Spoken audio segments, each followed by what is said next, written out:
One of my teachers said, what a person is unable to build a relationship to within themselves, they have to have a relationship to on the outside themselves.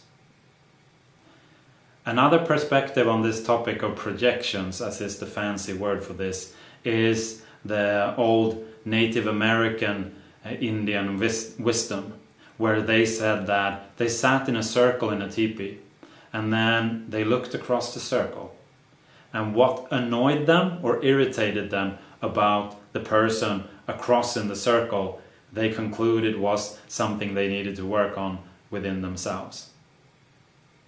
So we project things in our relationships, and our intimate partner relationship is one of the arena where we project the most, I would say. We can, for example, replay our parents on our partner. Our partner might not be like our parents, but because they resemble them in a way, or simply because they're my partner, I might start seeing my partner in ways that I sort of bring from my past. I project my mother's things, her behavior or her traits. I project them on my partner and start to treat my partner that way. For example, if I had a judging mother, I might start to perceive anything pretty much my partner says as being judging. We can also project in silence, for example. If I get angry when I don't know what to say, meaning I end up being silent, then when other people are silent, I might conclude, oh, they must be angry.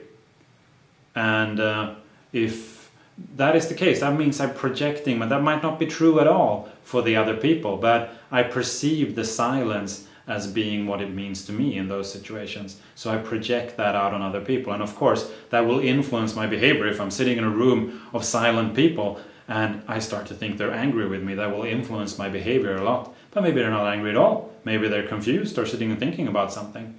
But I project out something from myself.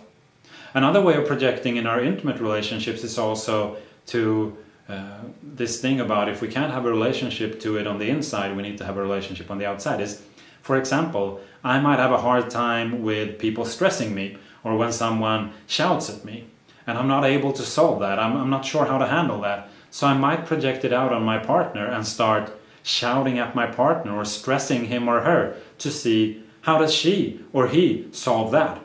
Another way of projecting. Yet another way of projections, there are many different kinds. The basic concept, of course, is that we play our inner life onto another person, like a camera projector, like a projector projecting it on the other person. Is to say to my partner, well, the cat is longing to see you, if the partner hasn't been home out on a trip, or the kids want this and this, and instead when it's actually me wanting something, I project it out and say it's the cat that wants this, or the kids miss you and want you to come home quick, or whatever. So what is the trick here with projections? Well, to take back ownership, to stop this projecting onto other people and bringing it home, so to speak.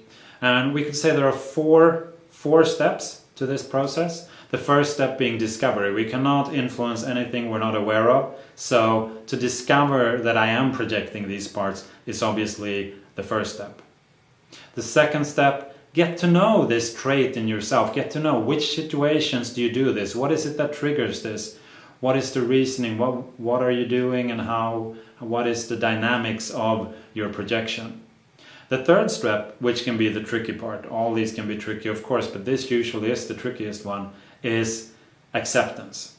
Accepting that, okay, I do this, I've been doing it for several years, and just realizing this is a part of myself, this is how it's been. It doesn't have to continue to be this way, but accept that this has been a part of me.